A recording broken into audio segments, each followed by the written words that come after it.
Será que Lula está certo em comparar o genocídio de Gaza ao nazismo? O que está acontecendo na faixa de Gaza com o povo palestino não existe em nenhum outro momento histórico. Em primeiro lugar, o Holocausto foi uma das cenas mais repugnantes da história da humanidade. E a memória dos 6 milhões de judeus assassinados merece e deve ser respeitada, assim como de toda a população judia.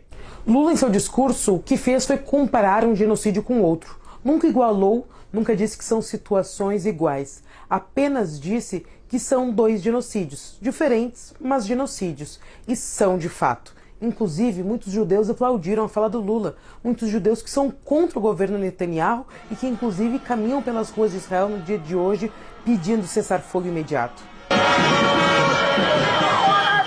Que 80% dos israelenses culpam Netanyahu pela guerra.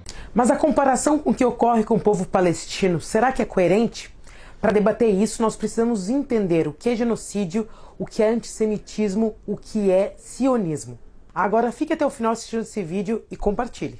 Quem vai ajudar a reconstruir aquelas casas que foram destruídas? Quem vai retribuir a vida de 30 mil pessoas que já morreram? Veja o que o Tribunal Penal Internacional conceitua por genocídio. Entenda-se por genocídio qualquer dos seguintes atos cometidos com a intenção de destruir no todo ou em parte um grupo nacional, étnico, racial ou religioso, tal como assassinato de membros do grupo, dano grave à integridade física ou mental de membros do grupo, submissão intencional do grupo a condições de existência que lhe ocasionem a destruição física total ou parcial, medidas destinadas a impedir o nascimento no seio do grupo, transferência forçada de menores do grupo para outro grupo. Percebam que tanto no genocídio do nazismo quanto no massacre de Netanyahu, estas questões elas aparecem.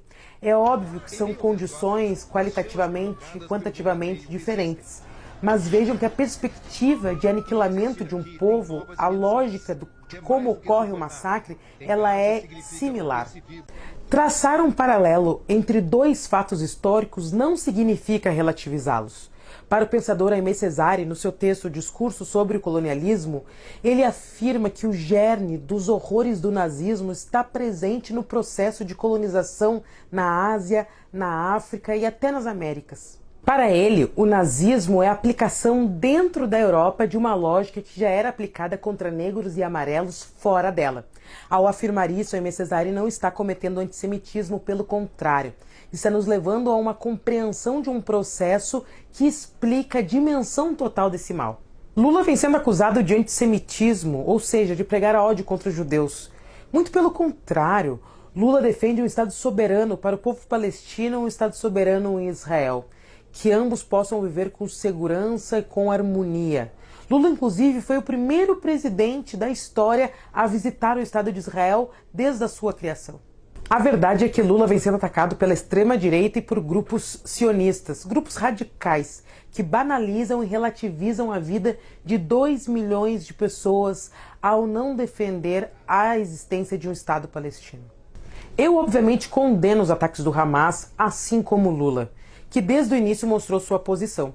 Agora, eles não podem servir de justificativa para a aniquilação de Gaza, tampouco para um morticídio em massa promovido pelo Netanyahu. Já são mais de 29 mil mortos em Gaza, 70% mulheres e crianças. 1,5 milhão de pessoas estão desabrigadas, 85% das edificações ao norte de Gaza foram destruídas. E 2 milhões de pessoas correm o risco de morrer por inanição. Já foram mais de 350 unidades de saúde bombardeadas, 30% das escolas bombardeadas.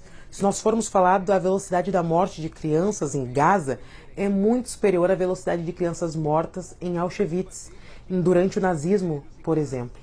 Nesses últimos 4 meses, Israel bombardeou o Gaza equivalente a 2 bombas atômicas como a de Hiroshima. A população, com seu território praticamente todo destruído, se refugia em Rafah, na região sul de Gaza, fazendo fronteira com o Egito. Sem água, sem energia elétrica, sem alimentos, sem condições de poder gritar ao mundo seu pedido de socorro e denunciar sua própria morte. O contexto da fala de Lula foi importantíssimo. Foi instantes depois de Netanyahu anunciar que vai bombardear Rafah. Depois do ultimato de Netanyahu, não restava outra alternativa a não ser subir o tom. Isso é pouco para mexer com o senso humanitário dos dirigentes políticos do planeta? Lula está certo, quem está errado é Netanyahu. Tanto que praticamente nenhum líder global questionou as falas do Lula, a não ser a extrema-direita sionista e os grandes grupos hegemônicos de comunicação. 26 dos 27 líderes da União Europeia pedem cessar-fogo imediato. Nós precisamos entender que enquanto a Palestina não for livre, nenhum de nós será. Agora é pressão total em cima dos organismos internacionais para que o direito internacional vigore, garantindo os direitos humanos e a autodeterminação dos povos, onde seja reconhecida a existência de um Estado palestino. Palestina livre.